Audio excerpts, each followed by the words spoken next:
ചിറയൻകീഴ് 8 വയസ്സുകാരൻ പാമ്പ് കടിയേറ്റ് മരിച്ചത് ചികിത്സാ പിഴവില്ലെന്ന ആശുപത്രി സൂപ്രണ്ടിന്റെ റിപ്പോർട്ട് തള്ളി കുടുംബം.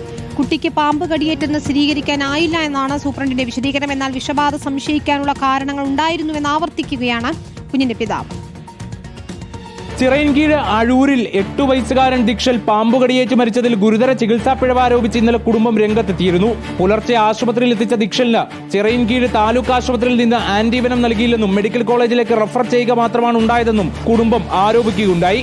എന്നാൽ കുടുംബത്തിന്റെ ആരോപണങ്ങൾ അപ്പാടെ നിഷേധിച്ചുകൊണ്ട് ചിറയൻകീഴ് താലൂക്ക് ആശുപത്രി സൂപ്രണ്ട് DMOയ്ക്ക് റിപ്പോർട്ട് നൽകി. ആശുപത്രിയിൽ ആന്റിവെനം 27 വയൽ സ്റ്റോക്ക് ഉണ്ടായിരുന്നു. എന്നാൽ നടത്തിയ 2 രക്തപരിശോധനകളിലും വിഷജന്തുക്കൾ കടിച്ചെന്നത് സ്ഥിരീകരിക്കാനായില്ലെന്നും അതുകൊണ്ടാണ് ആന്റിവെനം നൽകാതിരുന്നത് എന്നുമാണ് റിപ്പോർട്ടിൽ പറയുന്നത്. എന്നാൽ ആരോപണം ആവർത്തിച്ച് തന്നെ കുടുംബം വീണ്ടും രംഗത്തെത്തി. പക്ഷെ അവൻ പറയുന്നുണ്ട് എന്തോ വലുതാണ് കാലി കയറി കടിച്ചെന്ന് പറയുന്നുണ്ടായിരുന്നു. അപ്പോൾ അവർ ചോദിക്കുന്നുണ്ട് പാമ്പ് കയറാൻ ചാൻസുള്ള വീടാണെന്ന് ചോദിച്ചാൽ അതിനുള്ള വീടാണെന്ന് പറഞ്ഞു. പിന്നെ തല ചുറ്റുന്നുണ്ടെന്ന് പറഞ്ഞായിരുന്നു. ആ സമയത്ത് അവർ നോക്കിയിട്ടില്ല.